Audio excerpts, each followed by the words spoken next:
ጤና ይስጥልኝ። ይህ ኢትዮ ዴስክ ነው። ሰላምታችን በያላችሁበት ይድረስ እያልን በዕለቱ የተሰሙ ዋና ዋና ጉዳዮችን ወደ እናንተ ይዘን ቀርበናል።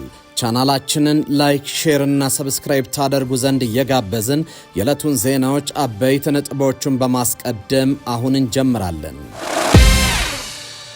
ህወሓት አዲስ የቀበረው መሳሪያ ወጣ። ታንኮችና መድፎች ከተቀበሩበት ሲወጡ የሚያሳይ አዲስ መረጃ ወጥቷል። ባለፈው ሳምንት ለማዕከላዊ መንግስት ማስጠንቀቂያ ቢጤ የሰጠው ህወሓት ጠንካራ ወታደራዊ እንቅስቃሴዎችን እያደረገ ነው። ትሰሙታላችሁ። የኢትዮጵያ ባህር ኃይል ድንበር ተሻገረ። ባህር ባይኖራትም ባህር ኃይል ያዘጋጀችው ኢትዮጵያ ባህር ኃይሏን እስከ አፍንጫው አደራጅታና አስታጥቃ ነገሮችን ባንክሮ እየተከታተለች ነው። ዛሬ በወጣ መረጃ ደግሞ ባህር ኃይሉ ድንበርና ባህር ተሻግሮ ልምምድ ማድረግ ሊጀምር መሆኑ ታውቋል። ዝርዝሩን ይዘናል። ባለስልጣኑ ኮበለሉ። የአገሪቱ ከፍተኛ ባለስልጣን ወታደራዊ ውጥረት መፈጠሩን ተከትሎ አገራቸውን ጥለው መኮብለላቸው ተረጋግጧል። የባለስልጣኑ ኩብለላ ትኩረቱን ስቧል። ታዳምጡታላቸው። 1.8 ቶን ወርቅ ከትግራይ ክልል በኤርትራ መስመር ሲሸጋገር መጥፋቱ ቀጠናዊ ውጥረት ፈጠረ። በህወሓትና በኤርትራ ወታደራዊ አመራሮች መካከል የተፈጠረው የጥቅም ግጭት መነጋገሪያ ሆኗል።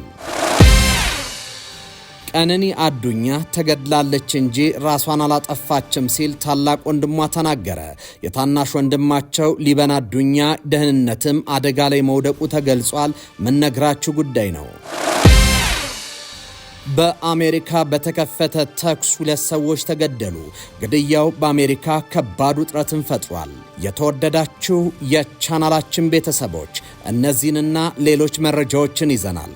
አሁን በዝርዝር ወደምንመለከተው መረጃ እናመራለን። አፓርትመንት በኮንዶሚኒየም ዋጋ እንኳን አደረሳችሁ። ከወዳጅነትና ከአራዳ ፓርክ ፊት ለፊት ባለ 1 መኝታ በ3.6 ሚሊዮን ጠቅላላ ዋጋ፣ ባለ 2 መኝታ በ5.8 ሚሊዮን ጠቅላላ ዋጋ፣ ባለ 3 መኝታ በ8.4 ሚሊዮን ጠቅላላ ዋጋ ቤቶችን እየሸጠን ነው። ልብ ይበሉ፣ ይህ ዋጋ 100% ለሚከፍሉ ደንበኞች 30% ቅናሽ ላደረግንባቸው ቤቶች ሲሆን 10% ከፍለው ቀሪውን የግንባታ ሂደት እያዩ መክፈል ለምትፈልጉ ደንበኞቻችን ባለ 2 መኝታ ከ840 ሺህ ብር ቅድመ ክፍያ ጀምሮ እንዲሁም ባለ 3 መኝታ ከ1.2 ሚሊዮን ቅድመ ክፍያ ጀምሮ ይዘንላችሁ መጥተናል። 60/40 የባንክ ብድር ያመቻቸን ሲሆን የዕድል የሚቆየው ለጥቂት ቤቶች ብቻ ስለሆነ ከታች ባስቀመጥነው የድርጅቱ ስልክ ፈጥነው ይደውሉ። ሜሪት ፕሮፐርቲስ። የኢትዮጵያ ባህር ኃይል ድንበር ተሻገረ። ባህር ባይኖራትም ባህር ኃይል ያዘጋጀችው ኢትዮጵያ ባህር ኃይሏን እስከ አፍንጫ አደራጅታና አስታጥቃ ነገሮችን ባንክሮ እየተከታተለች ነው። ዛሬ በወጣ መረጃ ደግሞ ባህር ኃይሉ ድንበርና ባህር ተሻግሮ ልምምድ ማድረግ ሊጀምር መሆኑ ታውቋል። ኢትዮጵያ አባል የሆነችበት የብሪክስ ሀገራት ባህር ኃይሎች በቻይና መሪነት በደቡብ አፍሪካ የሚያደርጉትን የባህር ኃይል ወታደራዊ ልምምድ ይጀምራሉ። ይህ ዊል ፎር ፒስ 2016 በአዲሱ የአውሮፓውያን ዓመት የሰላም ፍላጎትን ለማሳየት በሚል የተሰየመው ወታደራዊ ልምምድ የብሪክስ አባል ሀገራት ባህር ኃይሎችን የሚሳተፉበት ነው። በኬፕታውን በሚካሄደው የባህር ኃይል ልምምድ ላይ ኢትዮጵያን ጨምሮ ሌሎች የብሪክስ አባል ሀገራት እንደሚሳተፉ እየተነገረ ይገኛል። የአስተናጋጇ ደቡብ አፍሪካ ብሔራዊ መከላከያ ኃይል እንዳስታወቀው በቻይና መሪነት የሚደረገው ይህ ወታደራዊ ልምምድ ለ7 ቀናት የሚቆይ ሲሆን ብራዚል፣ ሩሲያ፣ ህንድ፣ ግብጽ፣ ኢራን፣ ሳውዲ አረቢያ፣ የተባበሩት አረብ ኤምሬትስ እና ኢንዶኔዥያ ተሳታፊ ይሆናሉ። የባህር ላይ ልምምዱ ዓለም አቀፍ ትኩረትን የሳበ ሲሆን ደቡብ አፍሪካ ከአሜሪካ ተቀናቃኝ ሀገራት ጋር ግንኙነቷን እያጠናከረች መሆኑ ከዋሽንግተን ጋር ያላትን መሻከር የበለጠ ሊያበላሸው ይችላል ተብሏል። ለልምምዱ የቻይናና የኢራን ጦር መርከቦች ወደ ደቡብ አፍሪካ የባህር ኃይል የጦር ሰፈር የደረሱ ሲሆን የሩሲያ የጦር መርከቦችም እንደሚኖሩ ተነግሯል። የባህር ኃይሎቹ ልምምድ የባህር ላይ ደህንነት ላይ ያተኮረ ነው ስትል ደቡብ አፍሪካ አስታውቃለች። ይህ በእንዲህ እንዳለ የቻይና የውጭ ጉዳይ ሚኒስትር ኢትዮጵያን ጨምሮ በተለያዩ የአፍሪካ ሀገራት ውስጣዊ ይፋዊ ጉብኝት እያደረጉ መሆናቸው ታውቋል። 1.8 ቶን ወርቅ ከትግራይ ክልል በኤርትራ መስመር ሲሸጋገር መጥፋቱ ቀጠናዊ ውጥረት ፈጠረ። በህወሓትና በኤርትራ ወታደራዊ አመራሮች መካከል የተፈጠረው የጥቅም ግጭት መነጋገሪያ ሆኗል። የኤርትራና የህወሓት አመራሮች መካከል ውጥረት ተፈጥሯል። የውጥረቱ ምንጭ የጥቅም ግጭት መሆኑም ታውቋል። ወርቁ ከትግራይ በኤርትራ በኩል አድርጎ ወደ ዱባይ ሊላክ የነበረ ወርቅ መንገድ ላይ መጥፋቱን ተከትሎ ነው ውጥረቱ የተፈጠረው። በዛላምበሳ በኩል አድርጎ ወደ ዱባይ ሲጓዝ የነበረ ወርቅ መጥፋቱን ተከትሎ በሁለት ወገኖች በኩል ከፍተኛ ውጥረት ተፈጥሯል። ክስተቱ ተራ ኮንትሮባንድ ሳይሆን ከ12 ቢሊዮን ብር በላይ የሚያወጣ ሀብት በሀገር ላይ እየተፈጸመ ያለውን ወንጀል ያሳያል ተብሎ ተወስዷል። ድርጊቱ የሁለቱን ወገኖች ትስስር ከህዝብ ጥቅም ይልቅ ለግል ጥቅማቸው መቆማቸውን የሚያሳይ ነው ተብሏል። ህወሓት አዲስ የቀበረው መሳሪያ ወጣ። ታንኮችና መድፎች ከተቀበሩበት ሲወጡ የሚያሳይ አዲስ መረጃ ወጥቷል። ባለፈው ሳምንት ለማዕከላዊ መንግስት ማስጠንቀቂያ ቢጤ የሰጠው ህወሓት ጠንካራ ወታደራዊ እንቅስቃሴ እያደረገ ነው። በሌላ በኩል ተጨማሪ የህወሓት ጦር ወደ አማራና አፋር ክልል ተጠግቷል። 4 ኪሎና መቀሌ ከጫፍ ደርሷል። የፕሪቶሪያን አምዶች በቁማቸው እየገነደሰ ያለው ህወሓት አሁንም ጦር ጫሪ ድርጊቶችን እየፈጸመ ነው። በምርጫ ቦርድ ህጋዊነቱን ያጣው ህወሓት በሰሜኑ ጦርነት ወቅት ቀብሮ የደበቃቸው መሳሪያዎች ከመሬት ስር ቆፍሮ እያወጣ ነው። እንደ መድፍ፣ ታንክና ዙ23 የመሳሰሉ ከባባድ መሳሪያዎችን በትናንትናው ዕለት ቆፍሮ ሲያወጣም ታይቷል። ይህን ተከትሎ ቡድኑ በቅርቡ ጥቃት ሊከፍት እንደሚችል እየተነገረ ይገኛል። ህወሓት በቅርቡ ጦርነት ሊከፍት ይችላል የሚለው ስጋት ከፍ ያደረገው ደግሞ ከሰሞኑ ተጨማሪ ጦሩን ወደ አፋርና አማራ ማስጠጋቱ ነው። መረጃዎች እንዳመለከቱት ከሆነ ከ2 ወር በፊት ወደ አፋር ዘልቆ ጥቃት መከፈቱ የሚታወስ ነው።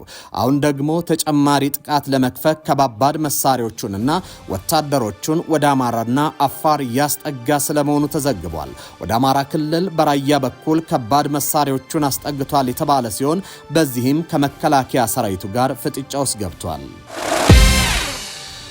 ቀነኒ አዱኛ ተገድላለች እንጂ ራሷን አላጠፋችም ሲል ታላቅ ወንድሟ ተናገረ።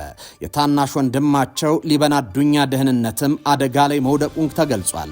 የቀነኒ አዱኛ አሳዛኝ የህልፈት ዜና አሁንም መላውን ህዝብ እያስቆጣ ባለበት በዚህ ወቅት ታላቅ ወንድሟ ለማ አዱኛ ላለፉት ቀናት ይዞት የነበረውን ዝምታ በመስበር እጅግ ዘግናኝ ልብ የሚሰብሩ መረጃዎችን ይፋ አድርጓል። ለማ አዱኛ በሰጠው ምስክርነት እህቱ ቀነኒ በምንም አይነት ሁኔታ ራሷን ለመጉዳት ፍላጎትም ሆነ ሐሳብ እንዳልነበራት ገልጾ አስከሬኗን ቤት ውስጥ በተመለከተበት ወቅት ህይወቷ እንዲያልፍ የተደረገው እዚያው እንደሆነ መረዳቱን ገልጿል። ለማ እንደሚለው ከሆነ የቀነኒ አስክሬን በያኔት ሆስፒታል በኩል አልፎ ወደ ሚኒሊክ ሆስፒታል ሲወሰድ ቤተሰቦች ሳያዩት በሚስጥር ሊቀበር ታቅዶ የነበረ ቢሆንም እሱ ግን በጉልበት ሳጥኑን ከፍቶ ለመመልከት በቻለበት ወቅት እህቱ ላይ ምንም አይነት ጭረት ወይም የተሰበረ አጥንት አለመኖሩን አረጋግጧል።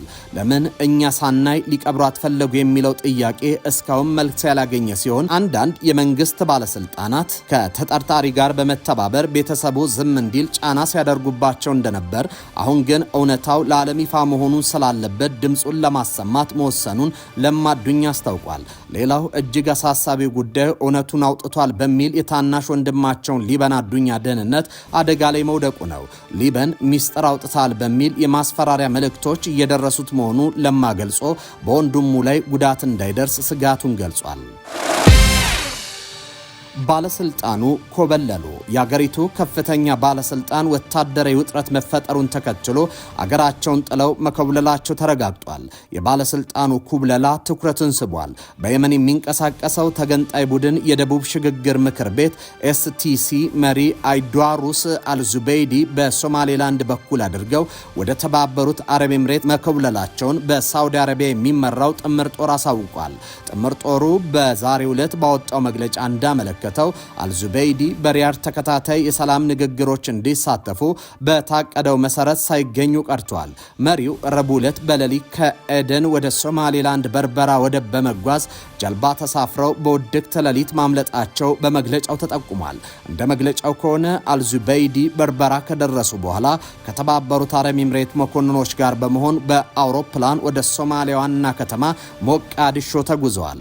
አውሮፕላኑ በኦማን ባህረ ሰላጤ ላይ ሲበር መስመር ማንነቱን የሚገልጹ የኤሌክትሮኒክስ ስርዓቶችን አጥፍቶ የቆየ ሲሆን በአቡዳቢ ወደሚገኘው አላሪፍ ወታደራዊ አየር ማረፊያ ለመድረስ 10 ደቂቃ ሲቀረው መልሶ አብርቷል ሲል ጥምረቱ በዝርዝር አስታውቋል። ጉዳዩን አስመልክቶ ከደቡብ ሽግግር ምክር ቤትም ሆነ ከተባበሩት አረብ ኤምሬትስ የተሰጠ መግለጫ የለም። ድርጊቱ የሚረጋገጥ ከሆነ በአቡዳቢ የሚደገፈው የደቡብ ሽግግር ምክር ቤት በታህሳስ ወር በሪያድ በሚደገፉት የየመን መንግስት ወታደሮች ላይ ጥቃት ከሰነዘረ በኋላ በሳውዲ አረቢያና በተባበሩት አረብ ኤምሬትስ መካከል የተፈጠረውን ቅራኔ ይበልጥ ሊያባብሰው ይችላል ተብሏል። አንጋፋው የስፖርት ጋዜጠኛ ገነነ መኩሪያ ሊብሮ ሕይወት ማለፍ ጋር በተያዘ ተጠርጥረው በፖሊስ ቁጥጥር ስር የሚገኙት የባለቤቱ ወይዘሮ አስቴር አየለና የአቶ ይታየው ምትኬ የጊዜ ቀጠሮ ምርመራ መዝገብ በፍርድ ቤት ተዘጋ። የፌዴራል የመጀመሪያ ደረጃ ፍርድ ቤት አራዳ ምድብ አንደኛ የጊዜ ቀጠሮ ችሎት ማክሰኞ ታህሳስ 28 ቀን በዋለው ችሎት ፖሊስ በተጠርጣሪዎቹ ላይ ተጨማሪ የምርመራ ጊዜ እንዲሰጠው ያቀረበውን ጥያቄ ውድቅ በማድረግ መዝገቡን ዘግቶታል። ፍርድ ቤቱ ከዚህ በኋላ በዚህ መዝገብ ላይ ተጨማሪ የጊዜ ቀጠሮ መፍቀድ አይችልም የሚል ውሳኔ ማሳለፉን ምንጮች አረጋግጧል። ይሁን እንጂ ፍርድ ቤቱ የምርመራ መዝገቡን ቢዘጋም የሟች ባለቤት ወይዘሮ አስቴር አየለና አቶ ይታየው ምትኬ አሁንም በፖሊስ ቁጥጥር ስር ይገኛሉ። ይህን ተከትሎ የተጠርጣሪዎቹ ጠበቆች ደንበኞች የምርመራ መዝገቡ ከተዘጋ በኋላ በስር መቆየታቸው ሕገወጥ ነው በማለት አካልን ነፃ የማውጣት አቤቱታ ለፍርድ ቤት ማስገባታቸው ተሰምቷል።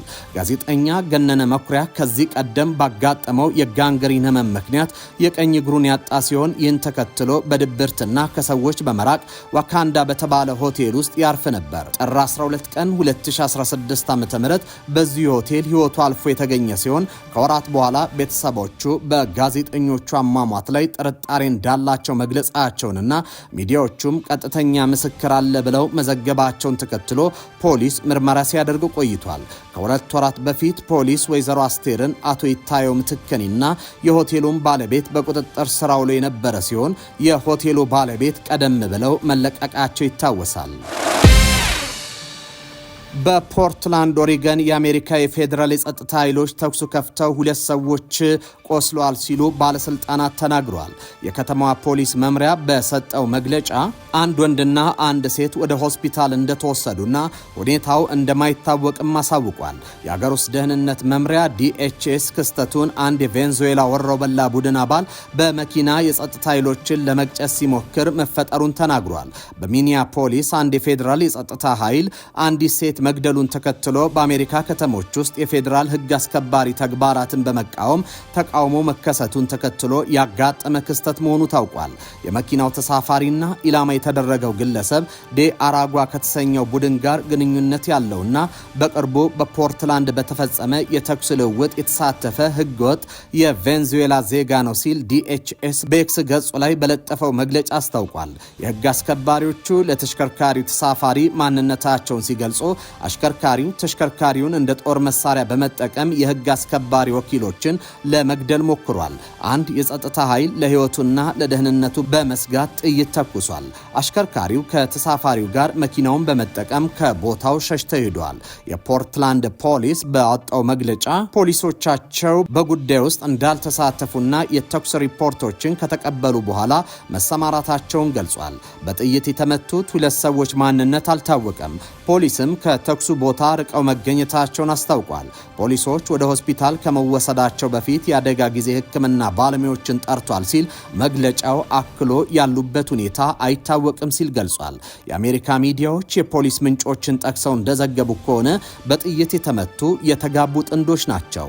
የፖርትላንድ ዲስትሪክት አቃቢ ሕግ ናታን ቫስኬዝ በተኩሱ ስፍራ የተገኙትን ለመከታተልና ለመርዳት ጥልቅና የተሟላ ምርመራ መኖሩን ለማረጋገጥ ነው ሲሉ ለጋዜጠኞች ተናግረዋል። ማስረጃዎች ሙሉ በሙሉ የተጠበቁ መሆኑንና ስለተከሰተው ነገር ሁሉንም እውነታዎች ማግኘት እንደምንችል አረጋግጠናል ሲሉ ቃል ገብተዋል። ይህ አስተያየት የተሰጠው በሚኒሶታ በሚገኙ ባለስልጣናት FBI የአካባቢውን መርማሪዎች እንደማያካትት ካሳወቁ በኋላ ነው። የጀርመን ፕሬዝዳንት ፍራንክ ዋልተር ስማየር አሜሪካ ዓለም አቀፍ ሕጎችንና እሴቶችን በመጣስ የዓለምን ፖለቲካ ወደ ሽፍቶች መፈንጫ እየቀየረች ነው ሲሉ አስጠነቀቁ። ፕሬዝዳንቱ ይህን ጠንካራ ማስጠንቀቂያ የሰጡት የአሜሪካው ፕሬዝዳንት ዶናልድ ትራምፕ በቬንዙዌላው መሪ ኒኮላስ ማዱሮ ላይ የጠለፋ እርምጃ እንዲወሰድ ማዘዛቸውንና የግሪንላንድ ግዛት ከዴንማርክ ለመግዛት ለመውሰድ ያቀረቡትን እቅድ ማደሳቸውን ተከትሎ ነው።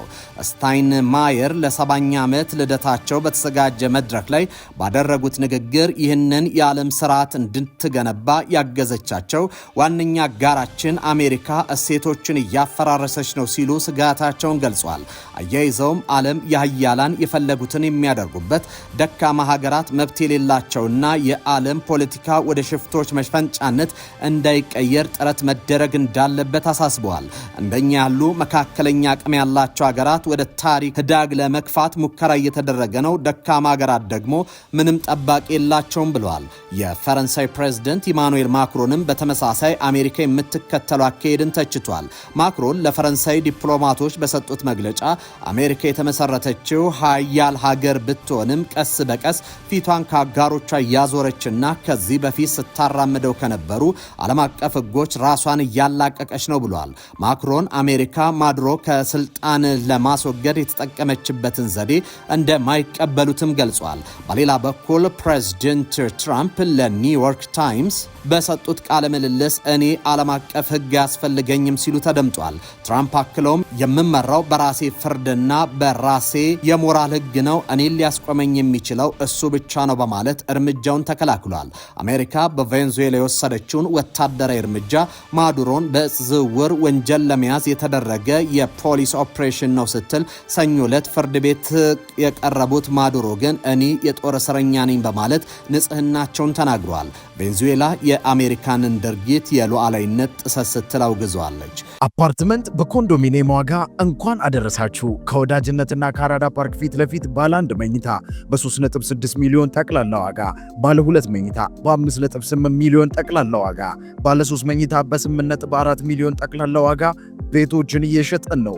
ልብ ይበሉ፣ ይህ ዋጋ 100% ለሚከፍሉ ደንበኞች 30% ቅናሽ ላደረግንባቸው ቤቶች ሲሆን 10% ከፍለው ቀሪውን የግንባታ ሂደት እያዩ መክፈል ለምትፈልጉ ደንበኞቻችን ባለ 2 መኝታ ከ840 ሺህ ብር ቅድመ ክፍያ ጀምሮ እንዲሁም ባለ 3 መኝታ ከ1.2 ሚሊዮን ቅድመ ክፍያ ጀምሮ ይዘንላችሁ መጥተናል። 60/40 የባንክ ብድር ያመቻቸን ሲሆን የዕድል የሚቆየው ለጥቂት ቤቶች ብቻ ስለሆነ ከታች ባስቀመጥነው የድርጅቱ ስልክ ፈጥነው ይደውሉ።